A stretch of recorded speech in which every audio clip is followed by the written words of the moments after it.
नमस्कार। भारत पाकिस्तान अंतर्राष्ट्रीय बॉर्डर से सटे जैसलमेर में जमीनों के संदिग्ध खरीद फरोख्त पर केंद्र सरकार बेहद सख्त हो गई है और इस सहनशील सीमावर्ती इलाके में कालेधन, ब्लैक मनी, अवैध जो भी फंडिंग है के इस्तेमाल को लेकर एक बहुत बड़ा खुलासा हुआ है। केंद्रीय गृह मंत्री अमित शाह की बीकानेर में हुए उच्च स्तरीय बैठक के बाद सुरक्षा एजेंसियों ने कड़े निर्देश दिए गए थे, जिसके तहत border security force, BSF, intelligence bureau, IB और आयकर विभाग ने संयुक्त रूप से मोर्चा संभालते हुए सीमावर्ती जिलों में ऑपरेशन क्लीन नाम से एक विशेष अभियान शुरू किया है।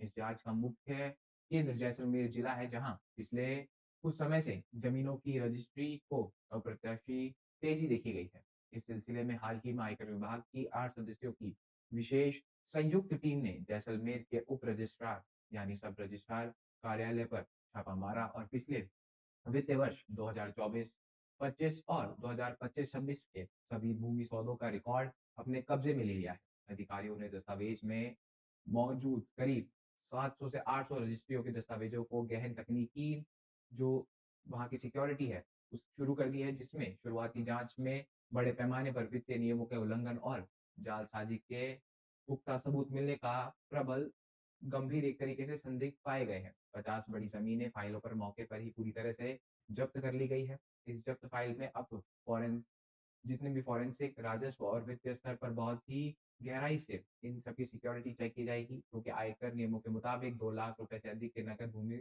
सौदे की जानकारी आईटी विभाग को देनी अनिवार्य होती है, लेकिन भू-माफिया और स्थानीय दलालों के नियमों को ताक पर रखते हुए करोड़ों रुपए का नकद यानी ब्लैक मनी लेन-देन किया। जाँच में ये भी सामने आया कि कई ज़मीनें कीम जो उनकी कीमत थी, उनकी रजिस्ट्री बिना किसी पैन कार्ड के करा ली गई। साथ ही साथ पैन कार्ड की जगह गलत वित्तीय जानकारियां और फर्जी डॉक्यूमेंट्स फॉर्म भरकर सरकारी रिकॉर्ड में दर्ज कराए गए। सुरक्षा एजेंसियों ने इन सौदों को देश विरोधी ताकतों और विदेशी सत्तों जो भी तत्व होते हैं उनके अवैध फंडिंग यानी इलीगल फंडिंग होने का गहरा संदेश दिया। इसके बाद state bank of India SBI समेत कई स्थानीय बैंकों ने संदिग्ध खातों के ट्रांजैक्शन खंगालने शुरू कर दिए हैं। इस बेहद संवेदनशील और तकनीकी जांच पूरी कमान आयकर विभाग की जो टीम होती है, उसको सौंप दी गई है। बता दें, ये ना केवल टैक्स चोरी बल्कि वित्तीय अपराध, राष्ट्रीय विरोध फंडिंग नेटवर्क को ध्वस्त करने के लिए काम चल रहा है। राजस्थान में भारत-पाक बॉर्डर से सटे 4 मुख्य जिले श्रीगंगानगर, बाड़मेर, बीकानेर और जैसलमेर में हाई अलर्ट पर रखा गया है। इन चारों जिलों में स्थानीय आयकर विभाग अधिकारी आईटीओ को हर एक संदिग्ध रजिस्ट्री की गुप्त रिपोर्ट तैयार करने को कहा गया है, जबकि करीब 2 सप्ताह पहले ही बाड़मेर जिले में भी इस तरह की बड़ी कार्रवाई पर संदिग्ध जमीन रिकॉर्ड जब्त किए गए थे। इस मामला सिर्फ टैक्स चोरी या वित्तीय धोखाधड़ी का नहीं है, बल्कि सीधे तौर पर देश की आंतरिक सुरक्षा से जुड़ा हुआ है, क्योंकि अंतर्राष्ट्रीय बॉर्डर बिल्कुल नजदीक करीब 0 से 50 किलोमीटर के दायरे को जो माफिया है वहां पर खतरनाक तरीके से चीजें चला रहे थे। इस 50 किलोमीटर के दायरे में आने वाले करीब 200 सीमावर्ती गांवों की जमीनों पर एक बड़ा 360 डिग्री सर्वे शुरू किया गया, जिसके तहत सुरक्षा एजेंसियां ड्रोन, सैटेलाइट इमेजेस की मदद से बॉर्डर के पास जितने भी निर्माण हैं, उन सबकी मैपिंग करेगी। इस क्षेत्र में पिछले कुछ सालों से अचानक बने अवैध पक्के निर्माण, होटलों, मदरसों को एक तरीके से जांचा जाएगा। बिना अनुमति व बिना वैध वित्तीय स्रोत के सीमा पर नजदीकी बनाए गए संदिग्ध इमारतों को गिराने के लिए भी कार्रवाई जारी है। इस पूरे रैकेट का पर्दाफाश तब हुआ जब पूर्व सैनिक की जमीन को हड़प कर एक बेहद ही संवेदनशील मामला सामने आया, जिसमें भारत पाकिस्तान के बीच 1962, 1965, 1971 युद्ध लड़ चुके 92 वर्षीय रिटायर्ड आर्मी कैप्टन चिन्नीलाल इस धोखाधड़ी का शिकार हुए।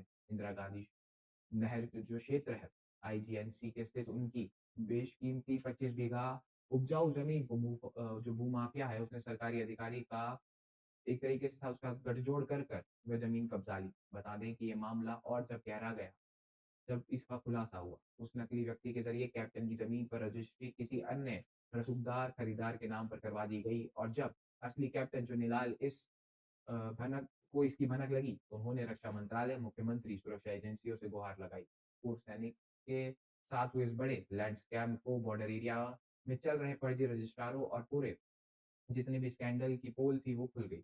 इसके बाद ही गृह मंत्रालय के निर्देश पर सुरक्षा एजेंसियों, आईटी विभाग ने पूरी तरह एक्शन मोड में दिखाई दिए। अधिकारियों को शक है कि सीमावर्ती इलाकों की जो बंजर या फिर सरकारी ज़मीनें हैं, वो कागज़ों में हेराफेरी के लिए जा रही है या फिर क्या लगातार उनका प्रयोग हो रहा है। इस डमी खरीदारों के पीछे असली पैसा किसका लगा है और वह पैसा कहाँ से और किस रूट से होकर देश में आता है, ये जाँच का मुख्य विषय है। जाँच अब सब रजिस्ट्रार ऑफ़िस के उन सरकारी कर्मचारियों और जितने भी दस्तावेज़ लेखक हैं, उन सभी से लगातार पूछताछ चल रही है जिन्होंने ये रजिस्ट्रियाँ कराई है। साथ ही स्थानीय रजिस्ट्रार, अधिकारी, पटवारी या तहसीलदार की भूमिका भी अब इस जाँच में होना शुरू हो गई है, जिन्होंने एक तरीके से बिना किसी प्रक्रिया के ये मामला कराया। खुफिया एजेंसियों का मानना है कि बॉर्डर के पास ज़मीन खरीद कर राजनीतिक रूप से संवैधानिक ठिकानों पर नज़र रखने की साजिश हो सकती है। यही कारण है कि इस मामले का जितना भी देख-रेख है वो ईडी के वित्तीय इनपुट साझा करने की पूरी तैयारी में है। जैसलमेर और बाड़मेर के कुछ बड़े प्रॉपर्टी डीलरों और सफेदपोश नेताओं के नाम पर भी संदिग्ध लेन-देन सूची में शामिल बताए जा रहे हैं। आयकर विभाग खुद जल्द इन सभी संदिग्ध खाताधारकों और ज़मीन खरीदारों को धारा 148 के तहत वहाँ से जितने भी नोटिस हैं, वो उन्हें भेज दिए गए हैं। जिन लोगों को अपनी आय के स्रोत के अधिक ज़मीन खरीदने, उनकी संपत्तियों को बेनामी संपत्ति अधिनियम के तहत कुर्क किया जाएगा। वर्तमान में जैसलमेर के उप रजिस्ट्रार कार्यालय के बाहरी व्यक्तियों के प्रवेश और पुराने रिकॉर्ड को छूने पर कड़ी पाबंदी लगा दी गई है। जबकि बीएसएफ भी अपनी चौकियों के आसपास की ज़मीनों पर मालिकाना हक रखने वाले नए चेहरों की पहचान और उनका वेरिफ़िकेशन अब तेज़ी से कर रही है। आने वाले दिनों में इस पूरे मामले में कई रसूखदार प्रॉपर्टी कारोबारी और भ्रष्ट अधिकारियों पर बड़ी गिरफ्तारी होने की पूरी संभावना यहाँ से दिखाई दे रही है। क्योंकि बॉर्डर एरिया में पूरी तरह सुरक्षित रखने, काले धन के इस जो पूरा नेटवर्क है इसको तोड़ने, साथ ही साथ इस ऑपरेशन को सफल बनाने के लिए लगातार प्रयास करे जा रहे हैं। आप बताइए कि आप इस विषय में क्या मानते हैं? आप कितने खुश हैं इस कार्रवाई से?